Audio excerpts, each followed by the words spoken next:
Hey, welcome back. Okay, so how do I use custom text widgets? What are they for? And how can they add functionality to my site? Here we'll see we added a few, just a few different basic widgets, okay, some of the default widgets. This text widget, I'm going to just add, how about we put it at the top of the secondary widget area? I'm going to say this is going to be a custom text widget, okay? And then we're going to put some blah, blah, blah right here. How's that? Okay, let's go ahead and say this. Let's talk a little bit about what this custom text widget thing is all about. I mentioned a couple screencasts ago that we can put arbitrary text in here, and that's what we've done right here. But we can also put HTML. And HTML, if you're not familiar with it, that's a markup language. I do have another course where I teach you all about HTML and CSS step by step. So if you're interested in that, you can definitely check that out. But you don't need to understand how to code HTML in order to use this, because there's lots of times when there's lots of opportunities for you to just cut and paste little snippets of code and be clever about using it. I'm going to go ahead and reload this. And in fact, let's go to the front page just for fun, because this just keeps reloading this Paul Federici article. And much as I love Paul Federici, there we go. So here's our custom text widget right here. Okay, so there it is. It looks awfully nice.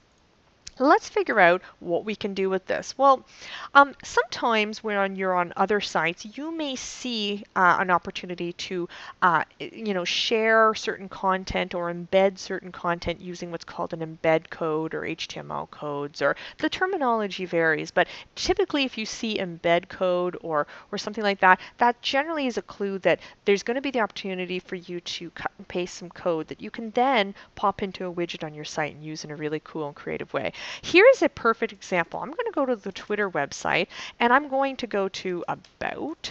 This link is in the show notes below the video, so you can definitely go there on your own. But let's say here, twitter.com/about/resources/buttons. Okay, this is a page that Twitter has made in order to add Twitter buttons to your website. Okay, so this assumes that Twitter is assuming you have a website, and this allows you, this is a really nice little interface that they've provided that will automatically generate the code you need to add Twitter buttons to your site. And let me show you how this works. So let's say we wanted to create, let's actually go to the twitter.com/robobunny profile page here.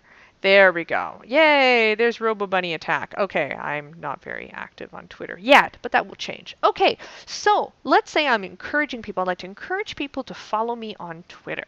What I'm going to do is I'd like to create a Twitter button. So the button that I'd like to create is the follow button. So I'm going to select this. And look, this interface is so nice. The first thing you do here is you indicate which user you want to have here. So that's super simple. I'm going to say RoboBunny attack, right? That's the username. Let's double check. Yeah, there's RoboBunny attack right there. Okay, you can select whether it's going to be whether you're going to show the button or the username, just have, or not show it. So I could just do follow like that, or I could say follow RoboBunny attack. I could do a large button, or I could do a small button. I like the idea of doing a large button. That's cool.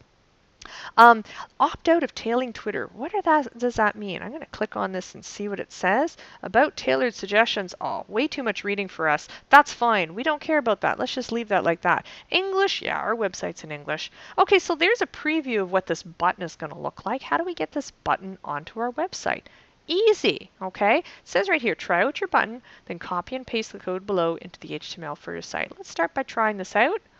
There you go. It brings us right there. It brings us to a little, I'm not logged in right now, so it brings us to a little form here. Excuse me. Okay, so what's all this stuff? What's all this gibberish down here? Well, let's copy this. Okay, it says copy and paste the code below into the HTML for your site. All right, let's see if we can do this. Well, how about we replace this, I'm going to delete that, and instead paste this gibberish code. Don't worry if you don't know what this means. This is actually a combination of HTML and JavaScript. Doesn't matter if you don't know what it means, as long as you know how to cut and paste, you're able to implement that. So I'm just cutting and pasting this in here. We'll leave that. I'm going to go ahead and click Save. And let's see what happens. Oh, it's saving. There we go. Let's go ahead and reload this now. And we'll see. Look at that. Just added this button right here. We don't even need to have this is going to be a custom text widget. Let's just say, forget it. I don't want a title. Give it to that title. I'm going to click Save. And let's go ahead and reload that. All right, there we go. There's our button right here. What if we wanted this button to be down here? No problem. Okay, how do you think we would do that? Here, I'm going to go ahead and collapse all these just to make it a little bit easier to read these. Okay, so this is our little Twitter one. We have to remember that's the Twitter one. Okay, what if I just move this right up here? Do you think I could do that? What do you think will happen? There, it stopped. There we go. It's reloaded. What do you think will happen if I reload this? I expect it to show up right over here. So let's see if that's what happens. I'm going to reload this.